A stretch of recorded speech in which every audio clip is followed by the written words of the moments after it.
하나님을 예배하기 위해 수요예배 자리에 나오신 우리 모든 성도님들을 진심으로 환영하고 사랑하고 축복합니다. 우리 옆 사람과 이렇게 인사하시겠습니다. 참 잘 오셨습니다. 네, 우리 한 번 더 인사하면서 이렇게 나가겠습니다. 예수 그리스도가 승리하게 하실 것입니다. 예수 그리스도가 승리하게 하실. 아멘. 사랑하는 성도 여러분, 사람에게는 참 이상한 습관이 하나 있습니다. 너무 익숙하면 잊어버린다라는 것입니다. 우리는 집에 들어갈 때마다 이제 비밀번호로 되어 있는 집들은 비밀번호를 누르게 됩니다. 그런데 너무 익숙한 번호인데도 어느 날 갑자기 손이 멈출 때가 있다는 거죠. 분명히 아는 번호인데 순간적으로 생각나지 않게 됩니다. 또 청소할 때도 그런 일이 있을 겁니다. 청소하다가 이제 빗자루 청소질을 하다가 갑자기 전화가 걸려와서 빗자루를 겨드랑이 옆에 끼웁니다. 그러면서 통화를 하고 나면 내 빗자루 어디 갔지? 하면서 하루 종일 집을 뒤지는 경우도 우리의 삶 가운데 있고요. 내가 분명히 지금 전화를 하고 있음에도 전화기를 찾고 있는 우리의 모습이 우리는 보여지게 된다라는 거죠. 신앙생활도 마찬가지입니다. 우리는 하나님이 나를 사랑하신다는 것을 너무나 잘 압니다. 교회에서도 숨없이 많이 들었고요. 찬양으로도 불렀습니다. 설교로도 들었죠. 성경에서도 읽었습니다. 하나님은 사랑이시라. 하나님이 세상을 이처럼 사랑하사. 우리는 이 말씀들을 모르는 사람이 아닙니다. 그런데 문제는 우리가 그것을 너무 자주 잊고 산다라는 거죠. 하나님의 사랑을 모르는 것은 아닌데 막상 삶의 문 앞에 서게 되면 그 사랑이 생각나지 않을 때가 있습니다. 내 힘으로 문을 열어야 할 것 같고, 내 의로 버텨야 할 것 같고, 내 실력으로 증명해야 할 것 같고, 내 믿음의 상태로 하나님 앞에 서야 할 것 같은 순간들이 있습니다. 그래서 우리는 자꾸 묻는 거죠. 내가 과연 이 정도인데 하나님이 나를 사랑하실까? 내가 이렇게 흔들리는데도 하나님이 나를 붙들어 주실까? 내가 또 넘어졌는데도 하나님이 나를 포기하지 않으실까? 내 삶이 이렇게 복잡한데도 정말 나는 하나님의 사랑 안에 있는 사람일까? 오늘 로마서 8장은 바로 이 질문 앞에 우리를 세웁니다. 로마서 8장은 신앙생활을 결코 가볍게 말하지 않습니다. 성도의 삶을 단순히 믿으면 다 잘 된다라는 식으로 설명하지 않고 바울은 성도에게도 환난이 있다고 하고 탄식한다고 하고 연약하다라고 말합니다. 그런데 바울은 이 모든 현실을 말한 뒤에 아주 놀라운 선언을 하는 거죠. 그러나 이 모든 일에 우리를 사랑하시는 이로 말미암아 우리가 넉넉히 이기느니라. 아멘. 여기서 바울은 우리에게 너희가 강하니 이긴다라고 말하지 않고 믿음이 좋아서 이긴다라고 말하지 않습니다. 바울은 분명히 말하는 거죠. 우리를 사랑하시는 이로 말미암아. 우리가 강해서 무너지는 것이 아닙니다. 완벽해서 무너지는 것도 아니고요. 우리가 흔들림이 없어서 무너지는 것도 아닙니다. 우리는 사랑받기 때문에 무너지지 않는다라는 거죠. 이 말은 성도는 절대로 울지 않는다는 뜻도 아니고 절대로 실패하지 않는다는 뜻도 아닙니다. 어려움이 오지 않는 뜻도 아니고 성경은 그런 가벼운 위로를 주지 않습니다. 성경이 말하는 승리는 더 깊습니다. 성도는 울어도 하나님의 사랑 밖으로 떨어지지 않고 성도는 흔들려도 그리스도의 손에서 끊어지지 않습니다. 성도는 고난 가운데 있어도 그 고난이 우리를 그리스도의 사랑에서 끊어낼 수 없다라는 것입니다. 그러므로 오늘 우리는 우리를 너무나 사랑하시는 그리스도께서 우리를 붙잡고 계시기에 우리는 승리할 수 있다라는 이 주제의 말씀 가지고 함께 하나님의 말씀을 나누도록 하겠습니다. 로마서 8장은 성경 전체에서도 복음의 아주 보석 같은 장면입니다. 이 장은 이렇게 시작합니다. 1절 말씀 보시면 그러므로 이제 그리스도 예수 안에 있는 자에게는 결코 정죄함이 없나니. 그리고 마지막 절 보시면 39절 보시면 다른 어떤 피조물이라도 우리를 주 예수 그리스도에 있는 하나님의 사랑에서 끊을 수 없으리라. 아멘. 처음은 정죄 없음입니다. 그리고 마지막은 끊어짐 없음입니다. 이것이 로마서 8장의 복음입니다. 그리스도 안에 있는 성도는 정죄받지 않고 하나님의 사랑에서 끊어지지 않는다는 거죠. 성도 여러분, 우리가 신앙생활하면서 가장 많이 흔들릴 때가 언제입니까? 단순히 일이 힘들 때만은 아닙니다. 물론 힘든 일도 우리를 힘들게 합니다. 그러나 더 깊은 흔들림은 이것인 거죠. 내가 정말 하나님께 받아들여진 사람인가? 하나님이 이런 나를 아직도 사랑하실까? 내가 또 넘어졌음에도 하나님이 나를 자녀로 여기시는가? 내 삶에 이러한 일이 생겼는데도 하나님이 나를 위하고 계신가? 바울은 이 질문을 피하지 않습니다. 오히려 정면으로 다루고 있습니다. 31절 말씀인데 우리 함께 읽어보도록 하겠습니다. 시작. 그런즉 이 일에 대하여 우리가 무슨 말하리요? 만일 하나님이 우리를 위하시면 누가 우리를 대적하리요? 아멘. 바울은 말합니다. 하나님이 우리를 위하시면 누가 우리를 대적하리요? 이 말은 하나님이 언제나 내가 원하는 방식으로 내 편을 들어주신다는 뜻이 아닙니다. 하나님께서 내 계획을 무조건 승인해 주신다는 것도 아니죠. 하나님이 우리를 위하신다는 것은 하나님께서 그리스도 안에서 우리를 구원하시기로 작정하셨고 그 구원을 이루셨고 지금도 붙드시며 마침내 영화롭게 하실 것이다 라는 뜻입니다.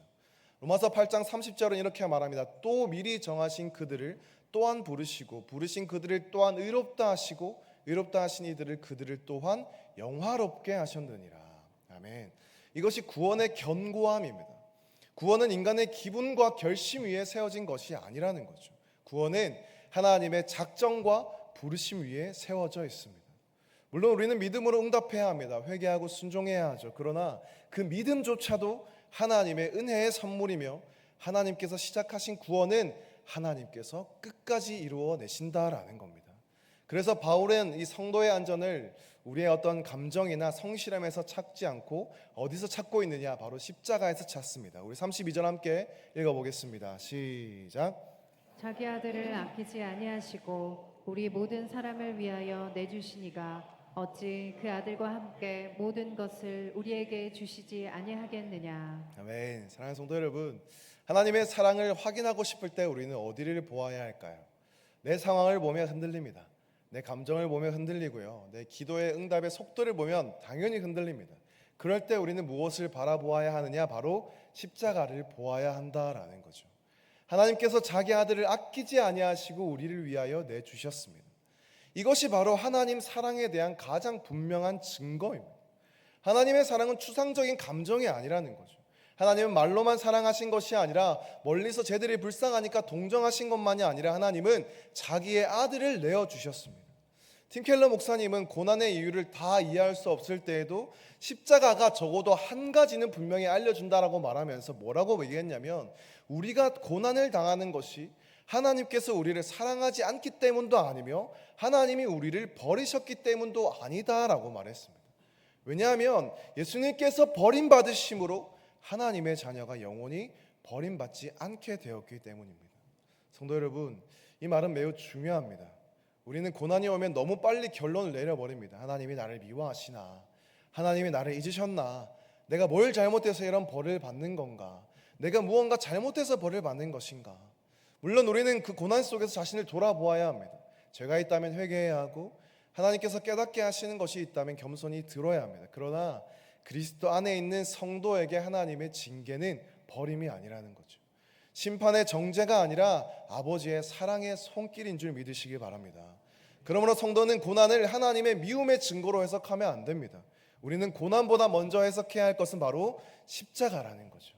십자가가 이미 말했습니다. 나는 너를 사랑한다. 나는 너를 버리지 않는다. 나는 내 아들을 내어주기까지 너를 붙들었다. 그래서 성도는 이렇게 고백할 수 있어야 한다는 거죠. 하나님, 제가 지금 다 이해하지 못합니다. 그러나 이것이 하나님이 나를 버리셨다는 것이 아니라는 것을 압니다. 왜냐하면 그리스도께서 나를 위하여 십자가에서 버림받으셨기 때문입니다. 바울은 이어서 33절에서 또 다른 질문을 우리에게 던집니다. 누가 능히 하나님께서 택하신 자들을 고발하리요? 의롭다 하신 이는 하나님이시니. 여기서 바울은 마치 법정에 선 사람처럼 질문합니다. 누가 고발하겠느냐? 누가 정죄하겠느냐? 성도 여러분, 세상은 우리를 계속해서 고발합니다. 우리의 양심이 우리를 고발하고요. 과거의 기억이 우리를 끊임없이 고발하고 사람들의 말과 반복되는 실패가 우리를 고발합니다. 그리고 마귀는 끊임없이 속삭이는 거죠. 무슨 네 같은 사람이 하나님의 자녀냐? 너 또 넘어졌잖아. 너 기도해도 달라지지 않았잖아. 너 자격 없어. 하나님이 너를 기뻐하실 일 없어. 그런데 복음은 무엇입니까? 의롭다 하신 이는 하나님이시니. 하나님께서 의롭다 하신 사람을 누가 최종적으로 정죄할 수 있겠냐라는 거죠. 물론 우리는 죄를 가볍게 여기면 안 됩니다. 회개하고 돌이켜야 합니다. 그러나 회개하는 성도에게 이 정죄감이 주인이 되어서 안 된다라는 거죠. 죄책감이 우리의 정체성을 결정하게 해서는 안 됩니다. 이것들로 최종 판결을 내리서는 안 된다는 거죠. 왜냐하면 하나님께서 우리를 의롭다 하셨기 때문입니다. 그리고 그 근거는 예수 그리스도입니다. 34절 보시면 누가 정죄하리요? 죽으실 뿐 아니라 다시 살아나신 이는 그리스도 예수시니 그는 하나님 우편에 계신 자요 우리를 위하여 간구하시는 자신이라. 아멘. 그리스도께서 죽으셨습니다. 다시 살아나셨습니다. 하나님 우편에 계십니다. 그리고 우리를 위하여 간구하신다라고 말합니다. 우리는 가끔 이런 착각을 할 때가 있으면 내가 기도를 잘해야 하나님이 나를 붙드신다. 물론 기도해야 합니다. 기도는 성도의 호흡이기 때문이죠. 그러나 우리의 안전은 내 기도의 분량에 달려있지 않습니다. 우리의 안전은 지금도 하나님 우편에서 우리를 위하여 간구하시는 그리스도께 달려있다는 사실을 믿으시길 바랍니다. 우리가 기도하지 못하는 날에도 주님은 우리를 위하여 간구하십니다. 우리가 말문이 막힌 날에도 주님은 우리를 붙드시고요, 우리가 스스로를 포기하고 싶은 날에도 주님은 우리를 포기하지 않으신다라는 거죠. 성도는 자기 손의 힘으로 하나님을 붙드는 사람이 아니라 성도는 그리스도의 손에 붙들린 사람입니다. 우리가 주님을 붙드는 것도 사실이지만 더 근본적으로는 주님이 우리를 먼저 붙드셨다라는 거죠. 요한복음 10장 28절에서 예수님은 우리에게 말씀하십니다. 우리 함께 읽어보겠습니다. 시작. 내가 그들에게 영생을 주노니 영원히 멸망하지 아니할 것이요 또 그들을 내 손에서 빼앗을 자가 없느니라. 아멘. 이것이 성도의 견인입니다. 참으로 그리스도께 속한 자는 하나님께서 끝까지 붙들어 주신다라는 거죠.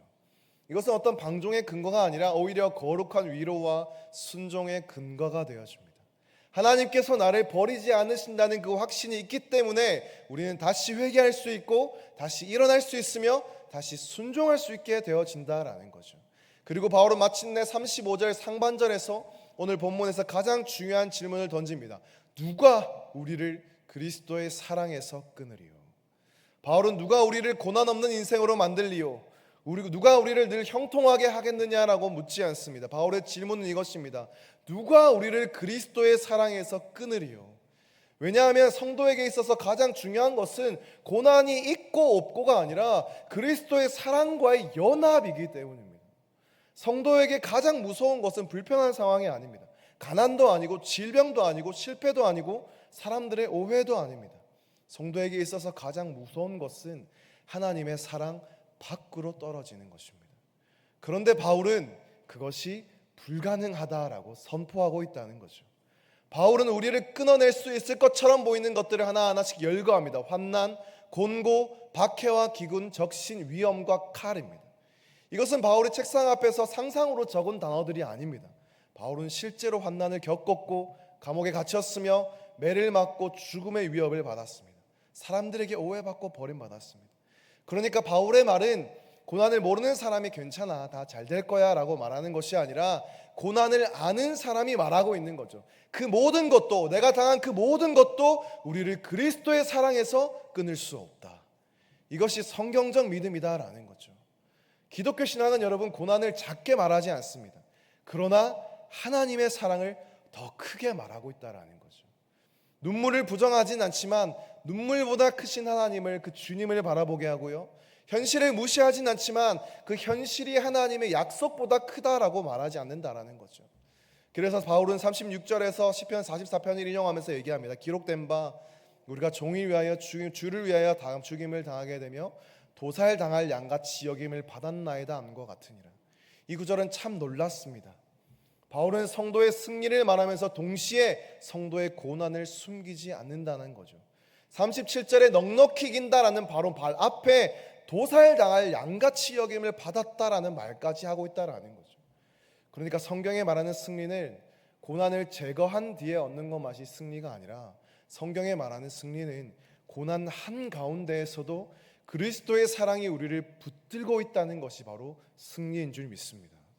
세상은 강자가 이긴다고 말합니다. 많이 가진 사람, 인정받는 사람, 끝까지 밀어붙이는 사람이 이긴다고 말합니다. 그러나 성경은 십자가에서 달리신 그리스도를 통해 승리를 보여주고 있다는 거죠. 예수님은 세상의 눈에는 패배자처럼 보였고 조롱받고 버림받고 십자가에서 죽으셨습니다. 그러나 하나님은 그 십자가를 통해 죄와 사망을 이기셨습니다. 그러므로 성도의 승리도 십자가의 방식과 똑같다라는 거죠. 겉으로 약해 보일 수 있습니다. 눈물이 있고 손해를 보는 것처럼 보일 수 있고, 그러나 그리스도의 사랑 안에서 붙들린 자는 결코 패배자가 아니라는 거죠. 그래서 37절의 고백이 나오게 된 것입니다. 우리 37절 함께 읽어보겠습니다. 시작. 그러나 이 모든 일에 우리를 사랑하시는 이로 말미암아 우리가 넉넉히 이기느니라. 아멘. 아멘이십니까? 여기서 그러나가 굉장히 중요합니다. 환난이 있고 고난이 있고 위험이 있으며 도살당할 양처럼 여김을 받을 때도 있습니다. 그러나 이 그러나는 억지 긍정이 아닙니다.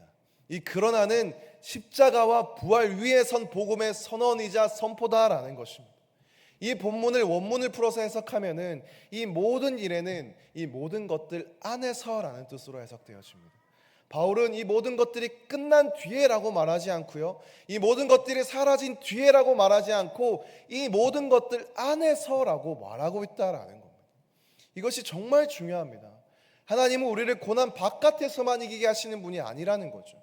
하나님은 고난 안에서 우리를 이기게 하시는 분이십니다. 물론 하나님은 고난은 거두실 수 있습니다. 병을 낫게 하시고 우리의 길을 열어주실 수 있습니다. 그러나 로마서 8장 37절에 말하는 승리는 그보다 더 깊다라는 거죠. 하나님이 아직 상황을 바꾸지 않으셨는데도 내 영혼 깊은 곳에서 나는 버림받지 않았다라고 고백하는 승리라는 거죠.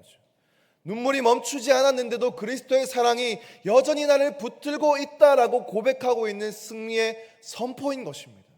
세번역은 이 구절을 이렇게 옮기고 있습니다. 우리 함께 읽어볼까요? 시작. 그러나 우리는 이 모든 일에서 우리를 사랑하여 주신 그분을 힘입어서 이기고도 남습니다. 아멘. 참 좋은 표현이지 않습니까? 이기고도 남습니다. 겨우겨우 버틴다라는 말이 아닙니다. 간신히 살아남는 말도 아니라는 거죠. 넉넉히 이긴다는 말을 원어로 풀이하면요, 압도적으로 이긴다, 넘치게 이긴다, 이기고도 남는다라는 뜻입니다. 그런데 우리는 여기서 조심해야 합니다. 넉넉히 이긴다는 말은 성도의 인생이 항상 세상적으로 성공한다는 뜻이 아닙니다. 질병도 없고 실패도 없고 손해도 없다는 뜻이 아닙니다. 오히려 바울은 그 모든 것들이 있다고 말한 뒤에 넉넉히 이긴다라고 말하고 있다라는 거죠. 그러므로 넉넉히 이긴다는 것은 고난이 나를 하나님의 사랑 밖으로 못 밀어낸다라는 뜻인다라는 거죠. 사탄의 고발이 나를 다시 정죄 아래로 끌고 가지 못한다는 뜻이고, 죽음조차도 나를 그리스도에게서 분리하지 못한다라는 뜻입니다. 그리고 그 승리의 근거로 무엇을 얘기합니까? 바로 우리를 사랑하시는 이를 통하여, 우리를 사랑하시는 이를 통하여. 사랑하는 성도 여러분, 승리의 근거는 우리 안에 있지 않습니다. 우리의 의지와 실력, 종교적 열심과 우리의 감정 상태가 승리의 근거가 아니라는 거죠. 우리는 우리를 사랑하신 이로 말미암아 이긴다라는 사실을 믿으시길 바랍니다. 이 사랑은 막연한 사랑이 아닙니다. 십자가에서 이미 드러난 사랑이고, 자기 아들을 내어주기까지 우리에게 보여주신 사랑이고, 그리스도께서 우리를 위하여 죽으신 사랑이다라는 거죠. 그러니까 바울은 지금 이렇게 말하는 것입니다. 너희는 고난이 없어져서 이기는 것이 아니다. 너희는 너희 자신이 강해서 이기는 것도 아니다. 너희는 너희를 사랑하신 그리스도 때문에 그 사랑 안에서, 그 사랑 통해서 넉넉히 이기는 줄 믿어라. 그러므로 오늘 말씀의 핵심은 분명합니다. 내가 강해서 이기는 것이 아니라 사랑받기 때문에 이기는 줄 믿으시길 바랍니다. 이것을 꼭 붙잡으셔야 합니다. 성도는 자기 확신으로 사는 사람이 아닙니다. 복음의 확신으로 살아야 된다는 거죠. 성도는 나는 할 수 있다라고 사는 사람이 아니라 성도는 그리스도께서 나를 붙드신다로 사는 사람이라는 거죠. 신자는 나는 흔들리지 않는 사람으로 살아가는 것이 아니라 나는 흔들려도 주님의 사랑 안에서 끊어지지 않는다로 살아가는 사람이 신자인 줄 믿으시기 바랍니다. 존 칼빈은 로마서 8장을 주석하면서 하나님의 사랑을 확신하는 성도는 환난 가운데서도 절망에 완전히 삼켜지지 않는다라는 취지로 이렇게 설명했습니다. 한번 읽어보면, 고난은 구름과 같습니다. 구름이 하늘을 덮으면 태양이 보이지 않습니다. 그러나 태양이 사라진 것은 아닙니다. 구름이 태양을 없앤 것이 아닙니다. 다만 잠시 우리의 시야를 가릴 뿐이다 라고 말합니다. 성도의 고난도 그렇습니다. 고난은 하나님의 사랑을 가리는 것처럼 보일 수 있습니다. 그러나 고난이 하나님의 사랑을 없앨 순 없다라는 거죠. 눈물이 나를 버리셨다는 증거가 될 수가 없고요, 십자가가 하나님의 사랑을 이미 확정했기 때문에 우리는 고난 가운데서도 하나님의 사랑을 경험할 수 있다라는 거죠. 고난은 하나님의 사랑을 취소하지 못합니다. 사람의 고발 또한 하나님의 판결보다 클 수 없고요, 우리의 연약함은 그리스도의 중보보다 강할 수 없다라는 거죠. 여기서 우리는 한 사람의 이야기를 나누고 싶습니다. 찬송가 내 평생에 가는 길 다 아시죠? 그것을 쓴 호레이쇼 스페포드라는 사람이 있습니다. 그는 미국 시카고의 변호사였고 장로교 교회의 장로였습니다. 그는 신앙도 가정도 사업도 굉장히 안정적인 사람이었습니다. 그러나 그의 인생의 짧은 기간 동안 감당하기 어려운 고난이 연이어 찾아오게 됩니다. 이 스패포드 부부에게는 한 아들과 4명의 딸이 있었는데 어린 아들이 병으로 일찍 세상을 떠나게 됩니다. 그리고 그 슬픔이 가시기도 채 전인 1871년도에 시카고에 대화재가 일어나게 됩니다. 그래서 그가 투자했던 부동산 상당수가 화재로 파괴가 되어서 막대한 경제적 손실을 입게 됩니다. 그럼에도 스패포드 부부는 신앙을 포기하지 않았고 1873년에 유럽으로 건너가 휴식도 취하고 영국에서 복음을 전하던 이 부흥사 무디 목사님의 사역을 도우려 했습니다. 그래서 이제 배를 타고 다 같이 출발하려고 하는데 스패포드 자신이 갑자기 일이 생겨서 사업의 이유로 함께 가지 못하게 된 것이죠. 그래서 아내와 4명의 딸을 먼저 유럽으로 배를 태워서 보냈습니다. 그런데 가는 도중 배가 침몰하는 사고가 발생하게 되었고 아내는 무사히 구조되었지만 4딸은 모두 세상을 떠나게 되었습니다.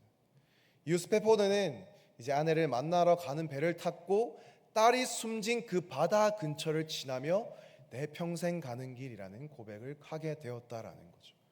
이루 말할 수 없는 고통이었을 것입니다. 우리가 감히 이해하지도 못할 고통인 거죠. 그래서 1절 가사를 보시면요, 내 평생에 가는 길 순탄하여 늘 잔잔한 강 같든지 큰 풍파로 무섭고 어렵든지 나의 영혼은 늘 편하다. 여기서 우리가 주목해야 할 것은요, 여러분, 그가 고난이 작아서 찬송한 것이 아니라는 겁니다. 슬픔이 없어서 찬송한 것도 아니고 모든 것이 이해되어서 찬송한 것도 아닙니다. 그는 이해될 수 없는 상실 앞에서 여전히 자기의 영혼을 붙드시는 하나님을 바라보았다라는 거죠. 그리고 후렴 가사에서 뭐라고 고백합니까? 내 영혼 평안해, 내 영혼 평안해. 여러분, 이 고백은 상황이 평안하다라는 말이 아니라는 거죠. 바다가 평안하는 말도 아닙니다. 인생의 모든 문제가 정리되었다는 말도 아닙니다. 그리스도 안에서 내 영혼이 하나님께 평안히 붙들려 있다라는 고백입니다. 성도 여러분, 이것이 바로 로마서 8장 37절의 승리입니다. 이 모든 일에 우리를 사랑하시는 이로 말미암아 우리가 넉넉히 이기느니라. 아멘. 이제 말씀을 마무리하면서 이 말씀 앞에서 우리가 붙들어야 할 적용을 한 가지 적용하고자 합니다. 첫 번째, 하나님의 사랑을 상황으로 판단하지 마시는 우리가 되었으면 좋겠습니다. 우리는 자주 상황을 보고 하나님의 마음을 해석하려고 합니다. 일이 잘 풀리면 하나님이 나를 사랑하시나 보다라고 생각하고, 일이 막히면 하나님이 나를 떠나셨나 보다라고 생각합니다.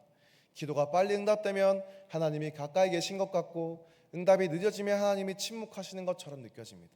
그러나 성도 여러분, 이 상황은 하나님의 사랑을 재는 온도계가 아닙니다. 하나님의 사랑을 십자가로 확인해야 한다는 거죠. 하나님께서 자기 아들을 아끼지 아니하시고 우리를 위하여서 내주셨다면 하나님은 자기 백성을 버리지 않으십니다. 그러므로 고난의 밤이 깊어질수록 우리는 더 십자가를 가까이 보아야 한다는 거죠. 내 감정보다 십자가를 보고 내 형편보다 십자가를 보십시오. 십자가는 말합니다. 하나님은 너를 사랑하신다. 그 사랑은 변하지 않는다. 그 사랑은 네 상황보다 깊고 그 사랑은 네 실패보다 크다라는 이 십자가의 고백을 믿으시는 저와 여러분들 되시길 소망합니다. 둘째, 신앙의 승리를 세상의 성공으로만 좁히지 마시기 바랍니다. 우리는 자꾸 승리를 결과로만 판단합니다. 병이 나으면 승리, 문제가 해결되면 승리, 일이 잘 풀리면 승리, 사람들이 인정해주면 승리다라고 생각합니다. 물론 하나님께서 길을 여시고 회복을 주실 때 감사해야 합니다. 그러나 바울이 말하는 승리는 더 깊다라는 거죠. 바울은 감옥 밖에서만 이긴 것이 아니고 감옥 안에서도 이겼습니다.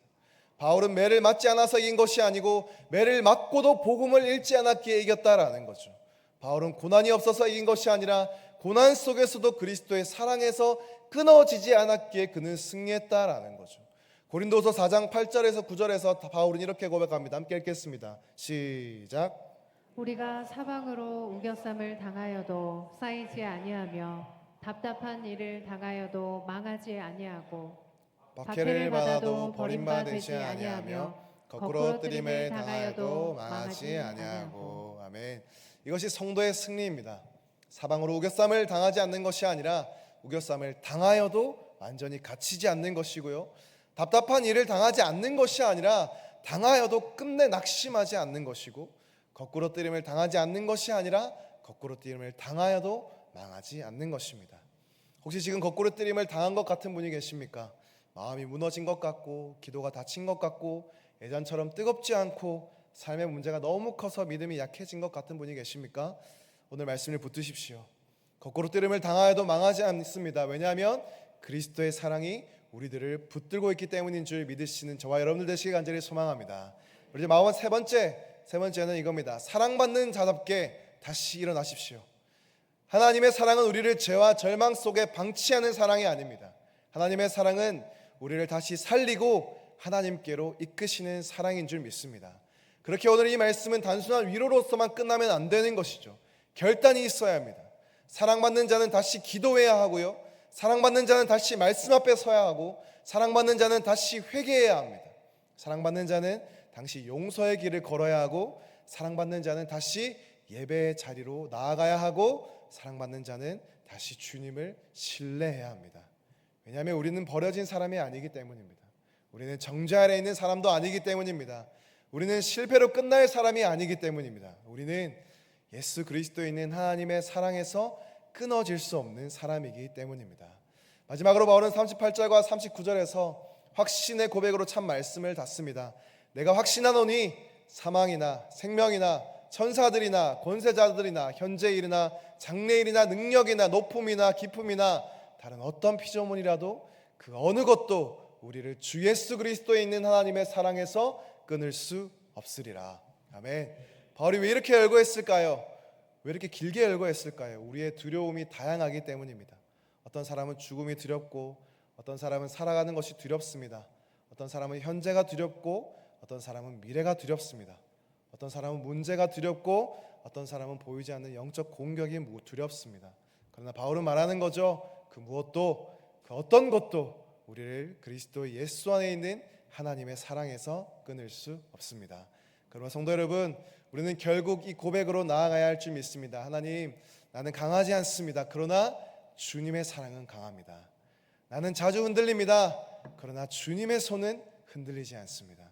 나는 때로는 넘어집니다. 그러나 주님은 나를 놓지 않으시며, 나는 내일을 알지 못합니다. 그러나 나를 사랑하시는 하나님은 내일도 나를 붙드십니다. 이것이 성도의 위로이고 성도의 담대함이며 성도의 승리입니다.